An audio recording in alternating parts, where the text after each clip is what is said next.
Cariño, ¿quién es esa señora? ¿Por qué nos mira? No es nadie.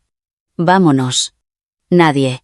La persona que durante 30 años se levantó a las 4 de la madrugada para preparar caldo, la persona que trabajó hasta romperse la espalda para pagar las deudas de su marido, se había convertido en nadie. La que estaba agarrada del brazo de mi marido era una mujer mucho más joven.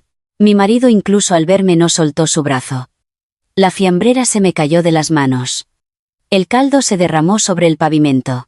Al igual que esa fiambrera que había preparado con esmero desde el amanecer, 30 años se derramaron por el suelo. Cuando preparaba esa fiambrera no lo sabía. No sabía que 30 años terminarían de esa manera. Me llamo Elara. Empecé mi casa de comidas a los 32 años. Era un pequeño local de apenas unos metros cuadrados al final de un callejón en un rastro. No tenía ni letrero. Coloqué 4 mesas bajo un toldo y a las 4 de la madrugada me levantaba para cocer los huesos de ternera. 6 horas hasta que los huesos soltaban todo su jugo blanco. Así era cada día. Mi marido Lázaro en ese entonces decía que tenía un negocio de materiales de construcción. Era un trabajo que apenas se podía llamar negocio, transportando materiales en un solo camión. Pero incluso eso fracasó. Dijo que la obra en la que había invertido había quebrado. Los acreedores vinieron a casa. Era de madrugada. Me desperté por el sonido de los golpes en la puerta principal y mi marido estaba sentado en un rincón de la habitación mirando a la pared. Sus hombros temblaban. Era la primera vez que veía aquellos hombros anchos tan pequeños. ¿Cuánto es?, pregunté. 40.000 euros. Se pueden imaginar lo grande que era esa suma en una época en que un plato de caldo costaba 2 euros. Yo lo pagaré. Tú empieza de nuevo, le dije. Mi marido levantó la cabeza y me miró. Tenía los ojos inyectados en sangre. Lo siento. Fue lo único que dijo. Pensé que con esa única palabra era suficiente. Porque somos un matrimonio. Si uno se derrumba, el otro tiene que aguantar. Creía que eso era ser un matrimonio. Desde ese día la casa de comida se convirtió en mi campo de batalla. Me levantaba a las 4 de la madrugada para poner el caldo al fuego y después del servicio de la mañana preparaba el del mediodía y después de recoger el almuerzo, recibía a los clientes de la cena. Preparaba más de 100 platos de caldo al día. Las articulaciones de mis dedos se hinchaban tanto que no podía cerrar el puño. Aún así, al día siguiente me levantaba de nuevo al amanecer. En 3 años pagué los 40.000 euros. Mientras tanto, mi marido volvió a empezar su negocio. Yo también le di el capital para ese negocio. Le daba parte del dinero que ganaba en el restaurante. Si me pedía 1.000 euros al mes se los daba. Si me pedía más le daba más. Mi cuenta bancaria siempre estaba casi vacía, pero pensaba que no importaba. Porque si mi marido tenía éxito, sería el éxito de nuestra familia. El negocio de mi marido empezó a crecer cuando yo ya había pasado los 50. La empresa de suministro de materiales de construcción se consolidó. Tenía más de 10 empleados y se mudó a una oficina en un edificio decente. Mi marido empezó a vestir trajes a medida. También cambió de coche. Pero había algo extraño. Mi marido cada vez volvía menos a casa. Al principio decía que eran cenas de negocios. Luego que eran viajes de trabajo. Más tarde ya ni siquiera decía nada. Llegaba de madrugada, dormía en el sofá del salón y por la mañana se iba sin ni siquiera ducharse. Un día llevé caldo a la oficina de mi marido. Era la hora del almuerzo. Mientras los empleados salían a comer, intenté dejar el caldo sobre el escritorio de mi marido, pero él salió de la sala de reuniones. Al verme frunció el ceño. ¿Qué haces aquí? Vete a casa. 2 empleados lo oyeron desde el pasillo. Giraron la cabeza, pero supe que lo habían oído todo. Sentí que la cara me ardía. Tenía un nudo en la garganta y no pude decir nada, solo dejé el caldo y me fui. En el autobús de vuelta miré por la ventana. No lloré. En ese momento ya no me quedaban ni las expectativas suficientes para llorar. Al llegar a casa pensé, llevábamos 30 años viviendo juntos. ¿Cuándo fue la última vez que mi marido me dio las gracias? No podía recordarlo, ni cuando le pagué la deuda, ni cuando le di el capital para el negocio, ni cuando me levantaba cada madrugada para preparar el caldo. Nunca. Aquella noche, mientras cerraba el local y limpiaba sola, extrañamente me fijé en la olla del caldo. Era la olla que me había acompañado durante 30 años. Una olla con el fondo quemado y el asa suelta. Se parecía a mí. Mientras apagaba el fuego me dije a mí misma: lo que una persona puede hacer por otra es darle un plato de comida. En ese momento esa frase era una resignación. Significaba que me sentía patética por no poder ofrecer más que un plato de comida. Pero más tarde me di cuenta. En ese momento realmente no sabía que ese plato de comida cambiaría mi vida. Tengo que contar la historia de aquel día, el día en que la fiambrera se derramó en el suelo. Me agaché en el pavimento y empecé a recoger la comida. El arroz empapado en caldo se escurría entre mis dedos. No me di cuenta de que mis rodillas se estaban mojando con el caldo frío. Solo pensaba que tenía que recogerlo. Era la fiambrera que había preparado levantándome a las 4 de la madrugada. Había puesto carne guisada, la favorita de mi marido. También había envasado por separado una ensalada de pimientos para que no se mezclara. La gente que pasaba me miraba. Alguien chasqueó la lengua y siguió de largo. No pude levantar la cabeza. Cuando terminé de recogerlo todo y me levanté, no tenía fuerzas en las piernas. ¿Habrá sido real lo que vi? La cara de esa mujer colgada del brazo de mi marido no dejaba de aparecer en mi mente. Era joven. Tendría unos 30 años, llevaba un abrigo de color crema y miraba a mi marido sonriendo. Mi marido también sonreía. Era una cara que no había visto en 30 años. La mujer dijo: «Cariño, ¿quién es esa señora?». Mi marido respondió: «No es nadie. Vámonos». Nadie. Esa palabra no dejaba de resonar en mis oídos. Aquella noche esperé en casa. Pasaron las 10, las 11, la medianoche, pero mi marido no volvía. Me senté en el sofá del salón con la luz encendida. Mirando hacia la puerta de entrada, saqué el móvil y lo llamé, pero solo daba tono y no contestaba. 3, 4, 5 veces. A la sexta el teléfono estaba apagado. A las 3 de la madrugada la puerta de entrada se abrió. Mi marido entró aflojándose la corbata. No olía a alcohol. Olía a perfume. Perfume de mujer. Sentí que la punta de la nariz me picaba tanto que el estómago se me revolvió. ¿De dónde vienes? De una cena de trabajo. ¿Quién es esa mujer? Mi marido se detuvo mientras se quitaba los zapatos. Lentamente giró la cabeza y me miró. No se sorprendió. No parpadeó ni una sola vez. Esa expresión me dio más miedo. Significaba que ya estaba preparado. Es una empleada de la empresa. ¿Qué empleada va del brazo de su jefe? Vete a dormir. Mi marido dijo eso y se fue al dormitorio. La puerta se cerró. Me quedé de pie en el salón mirando la puerta cerrada. Habíamos vivido juntos 30 años, pero ese día esa puerta me pareció increíblemente gruesa. Una semana después mi marido dejó unos papeles sobre la mesa del comedor. Eran los papeles del divorcio. Ya estaban firmados por él. Incluso dejó un bolígrafo al lado. Lo había preparado todo. Firma. ¿Qué significa esto? Divorciémonos. El corazón se me cayó a los pies. Ya lo sabía. Tenía un presentimiento desde aquel día. Pero en el momento en que oí esas palabras sentí que todas las fuerzas me abandonaban. Así es como vas a terminar 30 años. La voz me temblaba. Mi marido cogió su taza de café y bebió un sorbo. No me miró a los ojos. Agradezco que pagaras la deuda. Pero ahora vivamos cada uno por su lado. Y los bienes, sabes perfectamente que tu negocio creció con el dinero de mi restaurante. En ese momento los ojos de mi marido cambiaron. Se volvieron fríos. Eran unos ojos que no había visto en 30 años. ¿Y qué has hecho tú para pedirme bienes? Una vieja que solo hacía caldo. Se me cortó la respiración. Una vieja que solo hacía caldo. 30 años se resumieron en esa frase. Los 30 años de levantarme a las 4 de la madrugada para cocer huesos, de agachar la cabeza ante los acreedores, de trabajar hasta que la espalda no se me enderezaba. Una vieja que solo hacía caldo. Mi marido continuó. Si no firmas, pondré la deuda del negocio a tu nombre. Has olvidado que firmaste como avalista solidaria. El aval solidario. Al principio del negocio mi marido me pidió que firmara un papel y lo hice. No sabía que todavía estaba en vigor. Más tarde me enteré. Esa deuda ya estaba completamente pagada. Mi marido me había mentido para asustarme, pero en ese momento no tenía forma de comprobarlo. No tenía dinero para ver a un abogado. Firmé los papeles del divorcio. Me temblaban tanto las manos que la firma salió torcida. La tinta roja del sello manchó mis dedos. Las lágrimas cayeron sobre los papeles. Una gota, 2 gotas. La tinta roja y las lágrimas se mezclaron y se corrieron. Mi marido cogió los papeles y sin ni siquiera mirarlos los metió en su maletín. Y se fue hacia la entrada. Mientras se ponía los zapatos dijo una cosa más. Saca tus cosas esta semana. La puerta se cerró. El día que fuimos al juzgado para la ratificación del divorcio, el juez preguntó si realmente estábamos de acuerdo, cómo se había acordado el reparto de bienes. Asentí con la cabeza.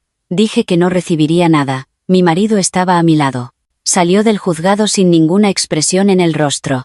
La luz del sol era deslumbrante. Era invierno, no sé por qué hacía tanto sol. Me quedé sola al pie de las escaleras del juzgado. Mi marido ya se dirigía hacia el aparcamiento, ni siquiera miró atrás. Más tarde me enteré que mucho antes del divorcio, mi marido había puesto la empresa y el piso a nombre de esa mujer Amaris. Que podría haber reclamado el reparto de bienes. Que existía algo llamado asistencia jurídica gratuita. En ese momento yo no sabía nada de eso. Desde los 32 hasta los 62 años dediqué 30 años de mi vida y lo único que me quedó en las manos fue una maleta con algo de ropa. Fui por primera vez a un lugar llamado pensión. A unos 10 minutos a pie de una estación de metro en las afueras de Carabanchel había un edificio cuyo letrero apenas se veía. 250 € al mes sin fianza. Era un lugar que apenas se podía llamar habitación. Si me tumbaba los pies tocaban la puerta. La ventana era del tamaño de la palma de mi mano y si la abría solo veía la pared del edificio de al lado. Cuando metí la maleta en la habitación no había sitio para poner los pies. Me senté sobre la maleta y me quedé un buen rato en blanco. Me pregunté si esto era mi vida. Desde los 32 hasta los 62 años había trabajado como una mula y este era el final. El primer mes apenas lo recuerdo. Comía fideos instantáneos de una tienda de 24 horas y durante el día buscaba trabajo. Encontré un puesto para fregar platos en un restaurante. El sueldo por hora no llegaba ni a los 10 € pero lo acepté sin quejarme. No estaba en posición de elegir. Era la tarde del segundo mes. Volviendo a la pensión empezó a nevar. Era diciembre. El viento era cortante. Caminaba por el callejón con la nariz hundida en la bufanda cuando vi a alguien agachado junto a un contenedor de reciclaje. Al principio pensé que era una persona mayor recogiendo cartones. Pero al acercarme vi que era diferente. Una anciana estaba sentada con solo una fina rebeca puesta. Estaba descalza. No tenía zapatos. Tenía los pies amoratados. En la mano sostenía un trozo de caja de cartón y parecía que lo estaba recogiendo pensando que era para reciclar. Señora, ¿qué hace aquí? La anciana levantó la cabeza. Tenía la mirada perdida, parecía que me miraba pero al mismo tiempo no. Tenía los labios azules y secos. Mi casa está en algún lugar de Salamanca, murmuró. Salamanca. Esto es Carabanchel, como que Salamanca no tenía ni idea de dónde venía. Señora, ¿dónde vive? ¿Con quién vive? Solo repetía las mismas palabras, que su casa era un edificio grande en Salamanca. Entonces me di cuenta. Tenía demencia. Le cogí la mano, estaba helada como el hielo. Pensé que moriría así. Busqué en mis bolsillos dudando si llamar a la policía con el móvil, pero la anciana me agarró la mano con fuerza. Una fuerza sorprendente. No te vayas, no te vayas. Al oír esa voz sentí un vuelco en el corazón. Esta mujer también ha sido abandonada. Como yo. Al pensar eso no pude soltarle la mano. Al lado de la anciana había un viejo maletín de cuero. Estaba viejo y desgastado, pero el cuero parecía de buena calidad. Me pareció extraño, pero en ese momento no tenía tiempo para pensar en esas cosas. Señora, venga conmigo. Vayamos primero a un lugar cálido. Ayudé a la anciana a levantarse. Era ligera. Parecía que solo le quedaban los huesos. Me quité mi anorak y se lo puse sobre los hombros. Le quité mis calcetines y se los puse en sus pies descalzos. Yo caminé por la nieve fría en zapatillas. Tenía los pies congelados y sin sensibilidad, pero sentí como la mano que se aferraba a mi brazo se iba calentando poco a poco. Al llegar a la habitación de la pensión acosté a la anciana sobre la manta.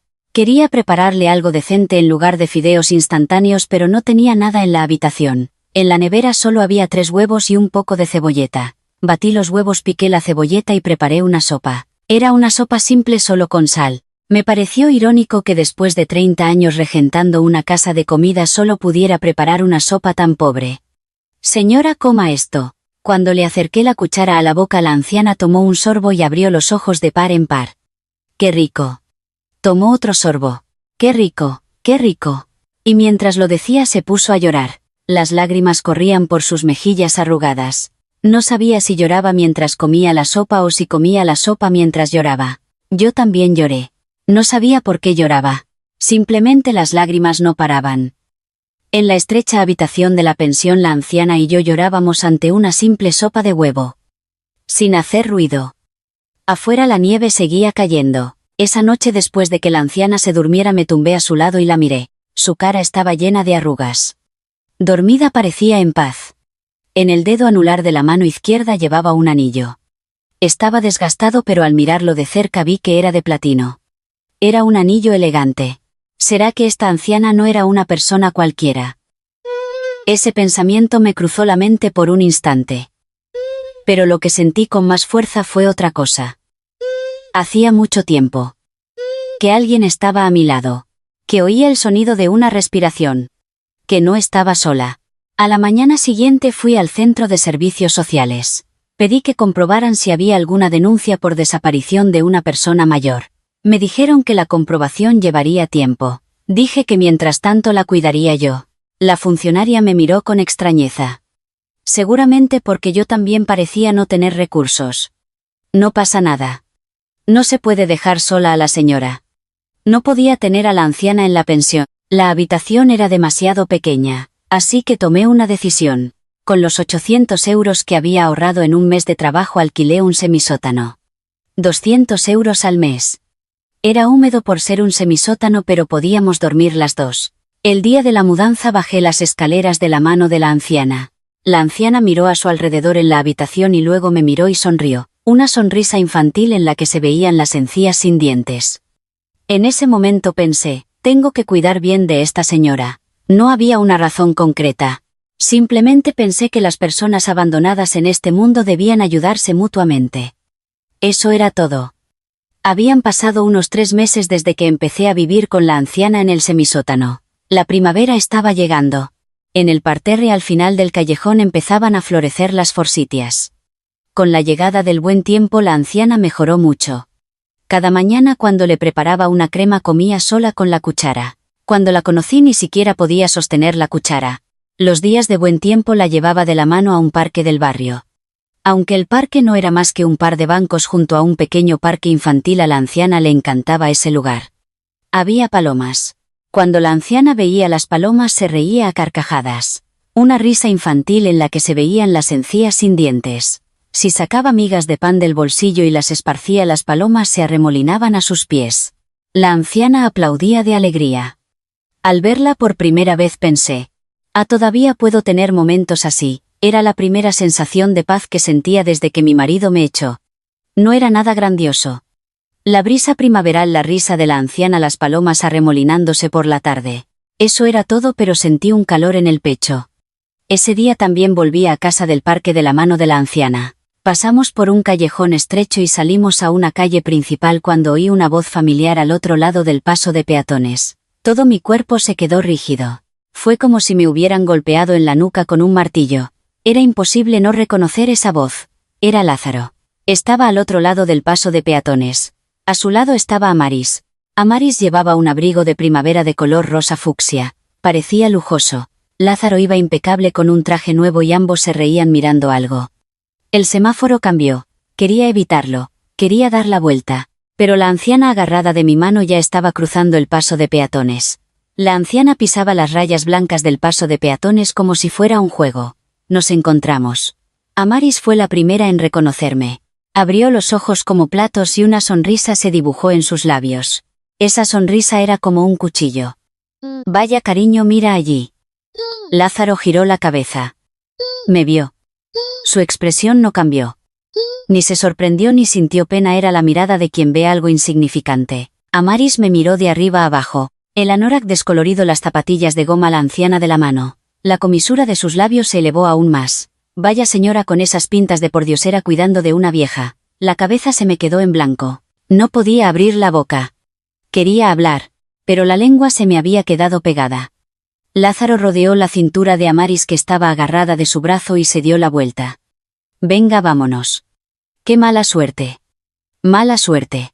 Eso era lo que podía decir la persona con la que había vivido 30 años. Los dos se fueron riendo. El sonido de los tacones de Amaris se fue alejando. Yo me quedé en medio del paso de peatones. Aunque el semáforo cambió, no podía moverme. Un coche detrás de mí tocó el claxon. Alguien gritó, «Señora, apártese». La anciana me tiró de la mano. Con esa fuerza mis piernas por fin se movieron.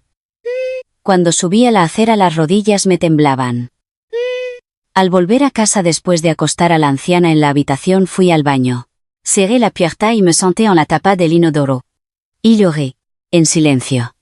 Me metí una toalla en la boca y lloré. Pintas de pordiosera. Cuidando de una vieja. Mala suerte. Esas palabras daban vueltas en mi estómago arañando mis entrañas. Que yo, que durante 30 años me había levantado cada madrugada para preparar caldo, tuviera pintas de pordiosera.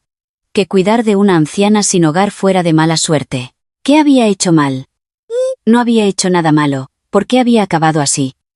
En ese momento oí un ruido al otro lado de la puerta del baño. No llores. Era la anciana. Estaba fuera de la puerta. No llores. No llores. La anciana arañaba la puerta. Con sus pequeñas manos golpeaba suavemente la puerta. Apreté la toalla con fuerza y cerré los ojos. Mis hijos no sirven para nada, murmuró de repente la anciana. Su tono era diferente al habitual. No era la voz de alguien con la mirada perdida, sino de alguien que sentía algo con claridad. Abrí la puerta del baño. La anciana estaba agachada frente a la puerta. Me miró y abrió los brazos. Como una niña. La abracé. Abracé a la anciana con fuerza. Su cuerpo, que no era más que huesos, temblaba en mis brazos. Yo también temblaba. Señora, viviremos bien las dos juntas. La anciana me dio unas palmaditas en la espalda. En silencio, con sus pequeñas manos, muy lentamente. Eran unas palmaditas que ni siquiera mi madre me había dado. Estuvimos así un buen rato. En medio de la habitación del semisótano, sentadas en el suelo abrazándonos. Esa noche, después de que la anciana se durmiera, salí un momento. El vigilante nocturno del centro de servicios sociales me llamó. Señora Elara, alguien llamó por teléfono durante el día. Un abogado que busca a una anciana desaparecida. Preguntó el nombre de la señora que está cuidando. Un abogado. ¿Qué abogado? Dijo que se llamaba algo así como Prieto. Donde he puesto la nota, dijo que volveré. Me pareció extraño, pero no le di importancia. La familia de la anciana la estará buscando. Si es así, me alegraría. Pero por otro lado sentí un nudo en el estómago, porque si se llevaban a la anciana volvería a estar sola. Volví a casa y miré el rostro dormido de la anciana. Le subí la manta hasta la barbilla. Señora, ojalá venga su familia. Pero dejé la frase a medias. Siendo sincera, era gracias a tener a la anciana a mi lado que yo estaba aguantando. Así pasaron 3 años. 3 años. Como pasaron mirando atrás, cada día era igual. Pero la suma de esos días iguales se convirtió en vida. Me levantaba a las 5 de la madrugada, tenía que levantarme antes que la anciana. Si se despertaba y no había nadie, se ponía nerviosa. Gritaba o intentaba salir. Por eso siempre tenía que estar a su lado antes de que abriera los ojos. Le preparaba cremas. Crema de calabaza, puré de castañas, sopa de almendras. Después de 30 años con el restaurante, las cremas se me daban bien. Como la anciana apenas tenía dientes, solo podía comer cosas blandas. Mientras se cocía la crema, le ayudaba a lavarse la cara. Si le mojaba una toalla en agua tibia y le limpiaba la cara, se quedaba quieta con los ojos cerrados. Era como bañar a un bebé. Yo no tenía hijos y cuidando de la anciana lo descubrí por primera vez. Así que esto es cuidar de alguien. Después del desayuno acostaba a la anciana en la habitación y me iba a trabajar. Fregaba platos en un restaurante cercano. De 10 de la mañana a 2 de la tarde, 4 horas sin parar de fregar platos. Las manos se me agrietaban y sangraban, pero con guantes de goma me apañaba. Ganaba 40 euros al día. Al mes algo más de 1000 euros. 200 de alquiler. 100 de facturas. Con el resto compraba las medicinas y la comida de la anciana. Recibía una ayuda de emergencia del centro de servicios sociales. 400 euros al mes. El servicio de atención a personas con demencia también nos visitaba 2 veces por semana. Los días que venía la cuidadora yo podía trabajar un poco más. Era justo. Cada día era justo. Pero había algo extraño. No me sentía sola. Durante los 30 años que tuve el restaurante, incluso estando al lado de mi marido, siempre me sentí sola. Vivíamos en la misma casa pero no hablábamos. Le servía la cena y él comía mirando la televisión y después de comer se encerraba en su habitación. En 30 años, ¿cuántas veces nos miramos a los ojos mientras comíamos en la mesa? Con la anciana era diferente. Cuando le daba la crema me miraba. Tenía los ojos nublados pero me estaba mirando. Cuando la tapaba con la manta me cogía la mano. Cuando tarareaba una canción asentía con la cabeza. Aunque no nos entendiéramos con palabras, aunque no tuviera memoria, la anciana estaba a mi lado. Solo quien lo ha perdido sabe lo importante que es eso. Era el invierno del primer año. La anciana cogió un resfriado. Tenía una tos tan fuerte que no pudo dormir en toda la noche. Yo también pasé la noche en vela a su lado. De madrugada le toqué la frente y estaba ardiendo. La llevé a cuestas al médico del barrio. El médico dijo que era neumonía, que tenía que ir a un hospital grande. Pero la anciana no tenía seguro. Porque no se podía verificar su identidad. Solicité una ayuda médica de emergencia en el centro de servicios sociales, pero el papeleo era complicado. En mi cuenta bancaria me quedaban 230 euros. Saqué todo ese dinero y lo gasté en el hospital. Mientras la anciana dormía con el gotero puesto, me senté en una silla en el pasillo del hospital y pensé, ¿cómo voy a pagar el alquiler del mes que viene? Y la comida, la mente se me quedó en blanco. Pero en ese momento se me ocurrió un pensamiento. Si no fuera por esta anciana, quizás ya me habría rendido. En la pensión comiendo fideos instantáneos sola no tenía ninguna razón para hacer nada. Ni siquiera para vivir. Pero después de conocer a la anciana encontré una razón para levantarme de madrugada. Porque tenía que preparar la crema. Porque tenía que ayudarla a lavarse la cara. Porque tenía que ir al parque. No sabía que ser necesaria para alguien daba tanta fuerza. Era gracias a la anciana que yo estaba viviendo. Era el otoño del segundo año. Hay un día que no puedo olvidar. Esa tarde serví la cena y llevé a la anciana a la mesa. Puse crema de calabaza y un plato de tofu. La anciana cogió la cuchara y se detuvo. Era extraño. Normalmente empezaba a comer de inmediato. La anciana me miró. Sus ojos eran diferentes. No eran los ojos nublados de siempre, eran claros. Tenían el foco puesto. Como si la niebla se hubiera disipado. Elara. Me llamó por mi nombre. Con precisión. Creí que el corazón se me paraba. Era la primera vez que la anciana me llamaba por mi nombre. Hasta entonces simplemente me decía niña o me cogía la mano sin decir nada. Sí, señora. La voz me tembló. La anciana dejó la cuchara y me cogió la mano. La envolvió con sus dos manos. Eran manos pequeñas y secas, pero estaban cálidas. Tú eres mi hija. Mi verdadera hija. Las lágrimas brotaron. No pude contenerme. Agaché la cabeza y apoyé la frente en el dorso de su mano. Las lágrimas calientes cayeron sobre la mano de la anciana. La anciana me acarició la cabeza con la otra mano. Muy lentamente. Como si consolara a un niño pequeño. No llores, hija mía. No sé cuánto duró ese momento. Pudo ser 1 minuto o 10. No solté la mano de la anciana hasta que sus ojos volvieron a nublarse. Más tarde, mientras fregaba los platos sola, pensé. En mis 62 años de vida era la primera vez que alguien me llamaba hija. Mi madre biológica murió cuando yo era pequeña. Para mi suegra solo era la nuera y para mi marido una vieja que solo hacía caldo. Esa única palabra que me dijo la anciana fue más cálida que cualquier otra que hubiera oído en 30 años. Al entrar en el 3er año la anciana se debilitó notablemente, comía menos. La que se comía un tazón entero de crema ahora no podía ni con medio. Si salíamos a pasear no podía caminar ni 10 minutos y se sentaba en un banco. La anciana que se reía al ver las palomas ahora ni siquiera reaccionaba al verlas. La llevé al hospital y me dijeron que sufría un deterioro general por la edad. Que no tenía ninguna dolencia específica, sino que todo su cuerpo se estaba apagando lentamente. Lo supe, sabía que el tiempo con la anciana se estaba acabando. Por eso me esmeré aún más. Le añadí piñones a la crema. Los paseos eran cortos. Por la noche le lavaba los pies y le secaba el agua hasta entre los dedos. Me tumbaba a su lado y le cogía la mano hasta que se dormía. Fue una noche. Pensé que la anciana estaba dormida, pero de repente me apretó la mano con fuerza. Me sorprendí y vi que tenía los ojos abiertos. De nuevo sus ojos estaban claros. Era el segundo momento de lucidez. Elara. Sí, señora. Gracias, niña. La voz de la anciana era muy baja. Casi un susurro. Envolví su mano con las mías. Señora, yo también le doy las gracias. Gracias a usted he vivido. Era sincero. No era una exageración. Si no hubiera sido por la anciana, no sé qué habría sido de mí en esa habitación de la pensión. Cuidando de la anciana volví a ser persona. Alguien necesario para alguien, alguien que está al lado de alguien. Para mí eso lo era todo. La anciana sonrió. Una sonrisa muy serena que se extendió por su rostro lleno de arrugas. Y cerró los ojos. Se durmió sosteniendo mi mano. Sentí como la fuerza de su mano se iba aflojando poco a poco. No solté su mano. La luz de una farola entraba por la pequeña ventana del semisótano. Esa luz caía sobre el rostro dormido de la anciana. Su anillo de platino brillaba tenuemente.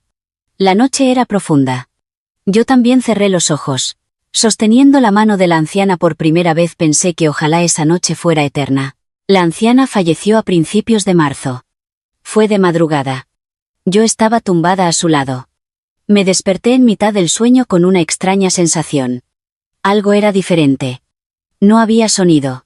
No oía la respiración de la anciana. Señora. No hubo respuesta. Señora. Extendí la mano y cogí la suya. Estaba fría. Esa mano que hasta hacía un momento estaba cálida ahora estaba fría. Encendí la luz. Miré el rostro de la anciana. Estaba sereno. Tenía los ojos cerrados pero la comisura de sus labios estaba ligeramente levantada. Parecía que sonreía. En el dedo anular de su mano izquierda que asomaba por encima de la manta llevaba el anillo de platino. Brillaba con la luz de la farola. Me quedé sentada un buen rato sosteniendo la mano de la anciana. No lloré. No me salían las lágrimas. Cuando el dolor es demasiado grande las lágrimas no salen. Sentía el pecho vacío pero al mismo tiempo lleno de algo. Algo que no sabía si era tristeza o gratitud me subía hasta la garganta. Señora, descanse en paz. Apenas pude decir esas palabras. Había que organizar el funeral. La identidad de la anciana no estaba confirmada. Pedí ayuda en el centro de servicios sociales. El funcionario encargado me ayudó a averiguar varias cosas. Me dijo que existía un procedimiento para funerales de personas sin allegados. Pero yo no quería eso. Lo haré yo. Aunque sea un funeral modesto lo organizaré yo. En mi cuenta bancaria me quedaban 470 euros. El paquete funerario más barato costaba 500 euros. Me faltaban 30 euros. Le pedí al dueño del restaurante un adelanto del sueldo. El tanatorio era una pequeña funeraria de barrio. Alquilé la sala más pequeña. Puse un ramo de crisantemos y, como no tenía una foto de la anciana, colgué una tela blanca en lugar del retrato. No vino nadie a dar el pésame. Ni el primer día ni el segundo.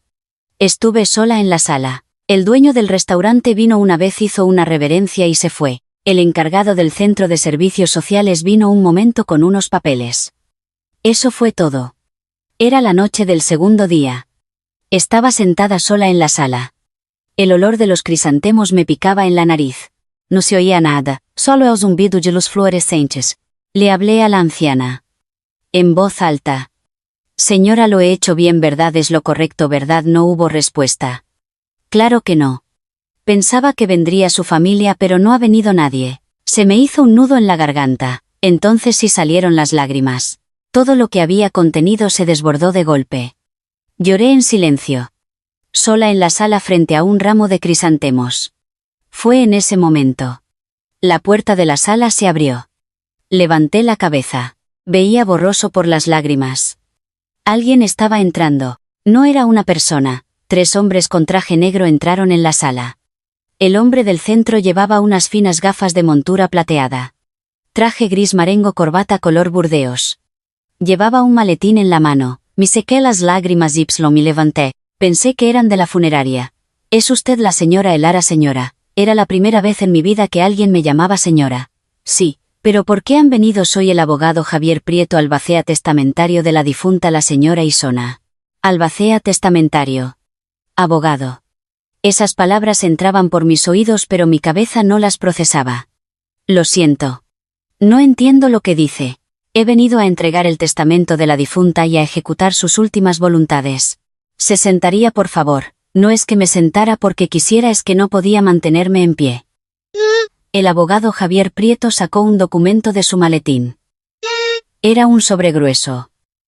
En el sobre ponía testamento notarial. Bajo la luz de los fluorescentes de la sala, esas letras se veían nítidamente. Primero permítame hablarle de la difunta. El abogado empezó a hablar. La señora Isona se dedicó a la inversión inmobiliaria en el centro de Madrid desde los años 70. Era propietaria de 4 edificios comerciales en las zonas de Salamanca y Gran Vía. El valor total de sus activos incluyendo liquidez es de aproximadamente 35 millones de euros, 35 millones. El número pasó por mis oídos pero no llegó a mi cerebro. No podía entender qué significaba. Un momento. Mi anciana, esa anciana sí. La señora Isona. Entonces todo cobró sentido. Las palabras que murmuraba la anciana. Mi casa está en algún lugar de Salamanca. El anillo de platino en su dedo. El maletín de cuero que tenía a su lado. Ese maletín que parecía lujoso y me preguntaba qué hacía allí. La difunta redactó este testamento hace 5 años justo después de ser diagnosticada con un deterioro cognitivo leve. El abogado desplegó el documento. Es un testamento notarial. Se redactó en presencia de un notario y 2 testigos y se adjunta un certificado de capacidad del mismo día firmado por un neurólogo. Es un testamento legalmente válido. El abogado leyó la cláusula principal del testamento. Yo, Isona, dispongo en mi testamento lo siguiente: lego todos mis bienes a la persona que me cuide hasta el final. El albacea testamentario, el abogado Javier Prieto, verificará a mi muerte la persona que cumple esta condición y ejecutará el testamento. La persona que me cuide hasta el final. Esas palabras se me clavaron en el corazón. Cuando la difunta vivía siempre decía: mi patrimonio debe ir a la persona que permanezca a mi lado, que tener la misma sangre no te convierte en familia, que la verdadera familia es la que te acompaña de corazón. La voz del abogado temblaba. Esta persona también tenía sentimientos. Los 2 hijos de la difunta exigieron un adelanto de la herencia y, al serles denegado, dejaron de pagar los gastos de la residencia de ancianos y de hecho la abandonaron. Por ello se presentó una denuncia penal por incumplimiento de la Ley de Protección de las Personas Mayores y ambos fueron declarados culpables. Según el Código Civil, esto constituye una causa de indignidad para suceder. Así que sus hijos la abandonaron. Sí. Después de ser expulsada de la residencia vagó por las calles. Yo también busqué su paradero pero no pude encontrarla. Recientemente, confirmé que la señora Elara la había acogido. El Centro de Servicios Sociales. El vigilante nocturno. El abogado del que me habló, era esta persona. Los puntos empezaron a conectarse. El abogado sacó otro documento de su maletín. Según el testamento se le lega a la señora Elara la totalidad del patrimonio de la difunta valorado en aproximadamente 30 millones de euros, así como el edificio comercial principal en la calle Serrano. Es la cantidad después de deducir el impuesto de sucesiones y los gastos correspondientes, 30 millones. La mente se me quedó en blanco. No me salían las palabras. Abría la boca pero no emitía ningún sonido. El abogado sacó del maletín un viejo maletín de cuero. Era el que estaba al lado de la anciana, el que nunca había abierto. Dentro de este maletín había una copia del testamento notarial. La difunta siempre lo llevaba consigo. Estuvo a mi lado durante 3 años. En un rincón del semisótano. Pensé que era viejo pero de buen cuero nada más. Y dentro estaba el testamento. Se me doblaron las piernas. Me deslicé de la silla y caí al suelo. Rompí a llorar. Esta vez no pude contenerme. No era por el dinero. Ni siquiera era consciente de la cifra de 30 millones. Era por saber quién había sido la anciana. Que abandonada por sus hijos y vagando por las calles llevaba un testamento en brazos. La persona que me cuide hasta el final. La anciana había estado esperando a esa persona. Señora, el abogado esperó en silencio. Lloré durante mucho tiempo. Cuando por fin logré calmarme, levanté la cabeza y miré el lugar del retrato. El lugar donde colgaba la tela blanca. Porque no tenía una foto de la anciana. Abogado. Sí. La anciana estaba sonriendo al final. Se fue en paz con los ojos cerrados. El abogado se quitó las gafas y se secó los ojos. Me alegro de verdad. El silencio volvió a reinar en la sala. El olor de los crisantemos me rozó la nariz. La voz de la anciana murmurando resonaba en mis oídos. Tú eres mi hija. Mi verdadera hija. Miré la tela blanca y respondí en mi interior. Señora, para mí usted también fue como una madre. La noticia se extendió rápidamente. Una semana después del funeral salió un artículo en el periódico local. Mujer de 60 años que cuidó a una anciana con demencia de la calle durante 3 años hereda 35 millones. Mi nombre no aparecía pero en el barrio se supo enseguida. Desde el encargado de la pensión hasta el dueño del restaurante los rumores corren más rápido que el fuego. Aún así yo seguía yendo a fregar platos al restaurante cada mañana. La herencia no era algo que se recibiera de inmediato. El abogado Javier Prieto dijo que los trámites llevarían tiempo. Había cuestiones fiscales y muchos papeles. Yo simplemente seguí viviendo como siempre. Pero el mundo no me dejó en paz. Tengo que hablar de Lázaro. Unos 2 años después de que me echara, Oí que el negocio de Lázaro había quebrado. Me lo contó el dueño del restaurante. Dijo que había salido en las noticias. Había fracasado tras una gran inversión inmobiliaria. Al parecer Amaris le había incitado. Que compraría un edificio en La Moraleja, que haría un negocio de promoción inmobiliaria. Se dejó llevar por esas palabras y pidió un préstamo desmesurado, y cuando subieron los tipos de interés no pudo aguantar. La empresa de materiales de construcción también quebró en cadena. Se decía que ni siquiera podía pagar los sueldos de los empleados. Y Amaris se fugó. Los bienes a nombre de Lázaro ya estaban todos embargados, pero el piso y los ahorros que había puesto a nombre de Amaris se los llevó ella y desapareció. Se dice que cortó todo contacto. Lázaro, hundido en la miseria, se dio cuenta de quién era realmente Amaris, una persona que solo estaba a su lado cuando tenía dinero. ¿Qué sentí cuando oí esta historia? Seré sincera. No sentí ninguna satisfacción. Que esa persona se arruinara no me devolvía mis 3 años ni volvía a llenar la fiambrera derramada en el suelo. Simplemente me sentí vacía. Ah, así es como acaban las personas. Eso fue lo único que pensé. Apareció en el tanatorio el último día del funeral, pocos días después de que se difundiera la noticia de la herencia. Estaba despidiéndome por última vez en la sala antes del entierro. El abogado Javier Prieto también estaba conmigo. La puerta de la sala se abrió de golpe. Era Lázaro. Al principio casi no lo reconocí. No era el hombre que vestía de traje. Llevaba un anorak arrugado y zapatillas sucias. Tenía el pelo grasiento y parecía que no se había afeitado. Tenía las mejillas hundidas. Me costaba creer que fuera el mismo hombre que 2 años antes en la calle con su traje nuevo rodeaba la cintura de Amaris. Detrás de él estaba Amaris. No se había fugado. No había desaparecido con el dinero. Pero allí estaba. Más tarde me enteré. El dinero que Amaris se llevó también lo había perdido todo. La habían estafado en una inversión. Al quedarse sin nada había vuelto con Lázaro. El aspecto de Amaris también era lamentable. La persona que vestía abrigos de color crema ahora llevaba un anorak barato. Su cara sin maquillaje estaba demacrada. Lázaro entró en la sala. Al verme se detuvo. Y luego se arrodilló. En el suelo de la sala. Sobre el suelo de linóleo del tanatorio. Helara su boca, pronunció mi nombre. Lo oía por primera vez en 3 años. Sálvame. Hundió la cabeza en el suelo. Su frente tocó el suelo.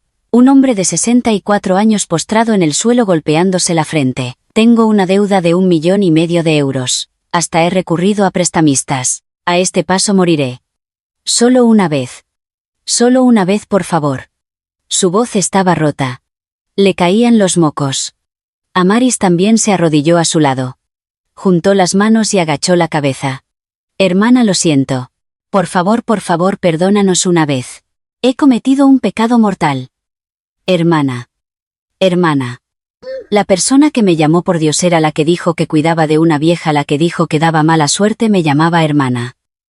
Miré a los dos. Fue una sensación extraña. Pensé que sentiría una ira inmensa, pero no fue así. Por supuesto que estaba enfadada. Pero por encima de eso un sentimiento mayor me envolvía. El vacío. Las cosas que esta persona me había hecho pasaron ante mis ojos como un panorama. Los 30 años de preparar caldo cada madrugada, el día que pagué su deuda, el día que le di capital para el negocio, el día que delante de los empleados me dijo, vete a casa, el día que me llamó una vieja que solo hacía caldo, el día que la fiambrera se cayó al suelo, el momento en que dijo no es nadie. Y hace 3 años en la calle con esas pintas de pordiosera cuidando de una vieja, qué mala suerte.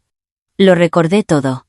De una sola vez. Miré a Lázaro postrado en el suelo. El sudor le corría por la frente y caía al suelo. Sus hombros se sacudían. Abrí la boca. Levántense. Lázaro levantó la cabeza. Tenía los ojos inyectados en sangre. Una chispa de esperanza cruzó su mirada. Seguramente pensó que lo perdonaría. Me llamaste una vieja que solo hacía caldo durante 30 años, ¿verdad? El rostro de Lázaro se endureció. Pues ese caldo ahora vale 30 millones de euros. El silencio se hizo en la sala. Solo se oía el zumbido de los fluorescentes. Dijiste que no era nadie, ¿verdad? Pues esa nadie durante 3 años cuidó a una anciana que encontró en la calle como si fuera su propia madre. Le preparó cremas cada madrugada, la ayudó a lavarse y le lavó los pies. ¿Es eso algo que pueda hacer una nadie? Lázaro bajó la cabeza. No dijo nada. Miré a Amaris. Amaris temblaba con la cabeza gacha. Señora Amaris. Amaris levantó la cabeza. Tenía los ojos hinchados. Dijo que cuidaba de una vieja con pintas de pordiosera, ¿verdad? Pues ese cuidado de una vieja valía 30 millones de euros. Pero el dinero no es lo importante. Esa anciana me salvó la vida. Lo que la anciana hizo por mí fue 1000 veces más grande que lo que usted me hizo a mí. Amaris volvió a hundir la cabeza. Sus sollozos llenaron la sala. Volví a mirar a Lázaro. El hombre de 64 años arrodillado en el suelo. El que una vez fue mi marido. La persona con la que viví 30 años. Señor Lázaro. Lo llamé por su nombre. No como marido, no como tú, sino por su nombre. Váyase. Lázaro levantó la cabeza. Entre nosotros ya no queda nada. Lo dije con calma. No grité. No lloré. Mi voz no tembló. Hace 3 años habría sido diferente. Habría gritado temblando de ira. O quizás mi corazón se habría ablandado al ver a mi marido arrodillado. Pero ahora no. Los 3 años que pasé con la anciana me habían cambiado. Preparando una crema para la anciana, lavándole los pies, durmiendo cogida de su mano, volví a ser persona. Alguien necesario para alguien, alguien que puede valerse por sí misma. No había razón para sentirme pequeña delante de esta persona. ¿Llamo a seguridad?, preguntó en voz baja el abogado Javier Prieto. Estoy bien. Miré la tela blanca en el lugar del retrato. Esa gente ya se va a ir. Lázaro se levantó tambaleándose. Tenía polvo en las rodillas del pantalón. Amaris intentó cogerle del brazo, pero Lázaro lo apartó. Todo esto es por tu culpa, le dijo Lázaro a Amaris. Amaris se mordió el labio. Los dos salieron de la sala. En el pasillo el llanto de Amaris se fue apagando. Me senté en una silla de la sala. Me quedé sentada un buen rato en silencio. No me sentí satisfecha, ni triunfante. No fue una venganza, pero sentí el pecho ligero, como si me hubiera quitado un peso que llevaba cargando 30 años. Una vieja que solo hacía caldo. No era nadie. Pintas de pordiosera. Mala suerte. Esas palabras ya no daban vueltas en mi interior. Sentí que había terminado. El abogado Javier Prieto, mientras recogía sus cosas, dijo con cautela. Señora Elara, ¿se encuentra bien? Sí. Miré la tela blanca y sonreí. Por primera vez. Podrán pensar que es extraño sonreír en un tanatorio, pero la anciana lo entendería. Señora, ya estoy bien. Los trámites de la herencia terminaron 3 meses después. El abogado Javier Prieto se encargó de todos los papeles. Los impuestos, el cambio de titularidad de las propiedades, la gestión de la sociedad. Yo no sabía nada de esas cosas, pero el abogado me lo explicó todo paso a paso. Cada vez que firmaba un documento me temblaba la mano. Parecía la historia de otra persona. El nombre de los 4 edificios comerciales de la calle Serrano cambió. Elara. Mi nombre estampado en los documentos me resultaba extraño. Toda mi vida había vivido bajo el nombre de otros. Como la esposa de mi marido, como la dueña de la casa de comidas, como la fregona del restaurante. Era la primera vez que mi nombre y apellidos aparecían en la parte superior de un documento. El abogado preguntó. La gestión de los edificios puede delegarla en la sociedad administradora existente. Usted no tiene que hacer nada en particular. ¿Tiene algún otro plan? Un plan. Al oír esa palabra algo se me ocurrió. Abogado, dijo que había un local vacío en la planta baja de este edificio, ¿verdad? Sí. Hay un local disponible en la planta baja del edificio de la calle Serrano. Quisiera abrir allí un comedor social. El abogado me miró por un momento. No parecía sorprendido. Más bien asintió con la cabeza, como si lo hubiera esperado. Un comedor social gratuito, sí. Para hacer caldo. 2 meses después se colgó un letrero en la planta baja del edificio comercial de la calle Serrano. El caldo de Isona. Elegí personalmente la tipografía del letrero, una letra rústica pero cálida. Debajo del letrero añadí una frase en letra pequeña. Para quien come, solo para quien lo necesita. Todos son bienvenidos. Es gratis. No tardé mucho en decorar el local, 10 mesas, 40 sillas y en la cocina, 3 grandes ollas. Después de 30 años con la casa de comidas sabía bien lo que necesitaba. De pie en la cocina miré las ollas. Eran ollas nuevas. Brillantes, sin el fondo quemado. Recordé la vieja olla que me acompañó durante 30 años en la casa de comidas de Carabanchel. La olla con el fondo negro y el asa suelta. Señora, vuelvo a hacer caldo. Murmuré. ¿Qué diría la anciana si me oyera? Probablemente se reiría a carcajadas. Como cuando veía las palomas. Era el primer día de apertura. Me levanté a las 4 de la madrugada. Mi cuerpo lo recordaba. La costumbre de 30 años no desaparece aunque descanses 3. Cocí los huesos de ternera, añadí agua, piqué las verduras. El olor del caldo llenó el local. Antes de abrir me detuve un momento en medio del local y miré a mi alrededor. Las mesas limpias, los cubiertos ordenados, el vapor saliendo de las ollas. Colgué un cuadro en la pared. Como no tenía una foto de la anciana, le pedí a un pintor que hiciera un cuadro basado en mis recuerdos de cuando estábamos sentadas juntas en el semisótano. La anciana sonriendo mientras comía la sopa. Abrí a las 10. Por un momento pensé, ¿y si no viene nadie? Pero ya había una cola en la puerta. Eran los ancianos del barrio. Abuelos y abuelas que vivían solos. Algunos venían con bastón, otros empujando un carrito. El primer cliente fue un abuelo encorvado. Se quitó el sombrero al entrar y miró a su alrededor. «¿De verdad es gratis?» «Sí, abuelo, siéntese». Le serví un plato de caldo y se lo llevé. El abuelo tomó una cucharada y se detuvo. «Caray, esto está buenísimo». Con esa sola frase se me hizo un nudo en la garganta. Después de eso la cola no cesó. 2 platos 10-20. Mientras servía el caldo miraba las caras de los clientes. Todos tenían una expresión similar. Los ojos se abrían con un sorbo de caldo caliente, los hombros se relajaban y una sonrisa se dibujaba en sus labios. Era la misma expresión que la de la anciana hace 3 años. La anciana que comiendo la sopa de huevo en la pensión decía qué rico, coma más. Coma más. Mientras le servía otro plato sonreí sin darme cuenta. Al terminar el servicio de mediodía había servido 120 platos de caldo. Una de las ollas estaba vacía. Me dolía la espalda. Las manos me ardían. Pero sentía el pecho caliente. Esta sensación era la misma que cuando abrí la casa de comidas por primera vez hace 30 años. Entonces lo hacía para pagar una deuda, ahora es diferente. Ahora lo hago porque quiero. Llegó la noche. El último cliente se fue y el local se quedó vacío. Limpié las mesas y ordené las sillas. Apagué las luces de la cocina y me senté en el comedor. En una mesa en el centro del local. Miré el cuadro de la anciana colgado en la pared. La anciana sonriendo mientras comía la sopa. Una sonrisa infantil con las encías sin dientes. Parecía que su risa llenaba el local. Señora, hoy he servido 120 platos. Hablé sola en el silencioso local. Todos han dicho que estaba delicioso. He preparado un caldo mucho mejor que el que comió usted. Entonces solo tenía huevos y cebolleta. Lo dije sonriendo, pero se me saltaron las lágrimas. Señora, estoy viviendo bien. Lo que me dio lo estoy usando así. Me sequé las lágrimas. No sabía que el plato de comida que le di a la anciana me sería devuelto de esta manera.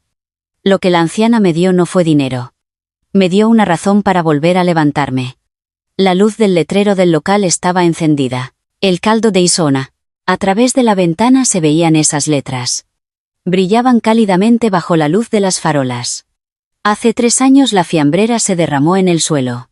El caldo se esparció por el pavimento. Parecía que 30 años se habían derramado por el suelo.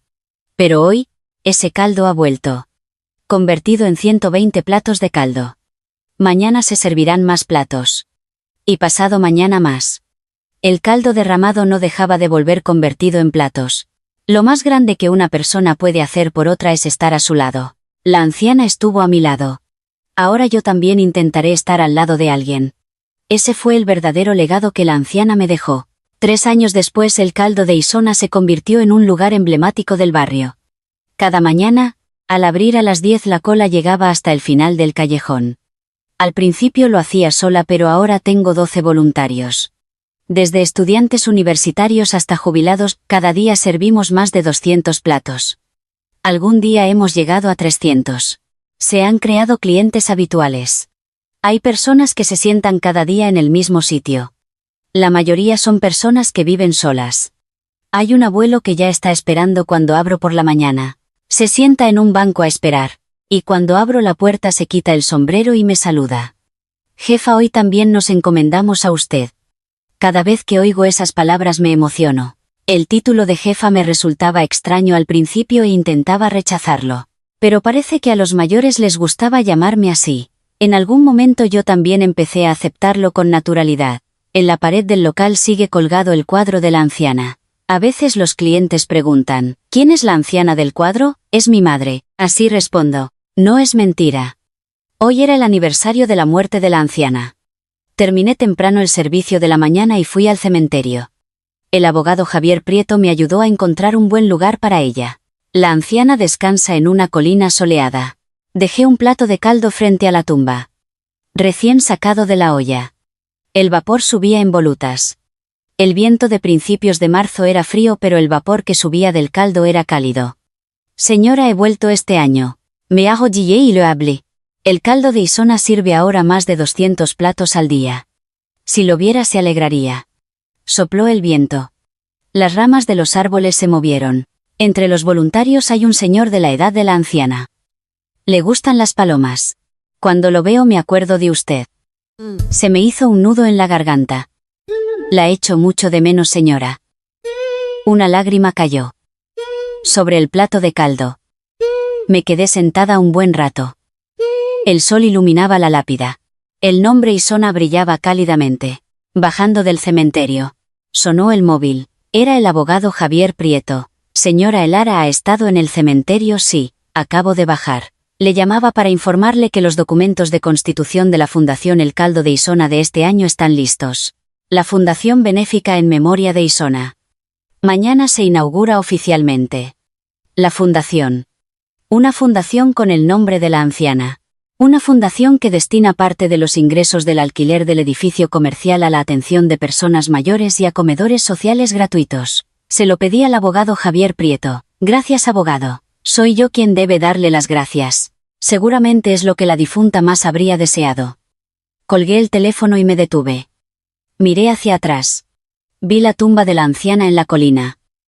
El sol la iluminaba. Señora, ha oído. Se ha creado una fundación con su nombre. Sopló el viento. Era un viento cálido. Era marzo, pero la primavera estaba llegando. Volví al comedor. Era tarde. Los voluntarios estaban limpiando. Me puse el delantal, entré en la cocina y puse en remojo la carne para el caldo de mañana. Mañana también tengo que levantarme a las 4.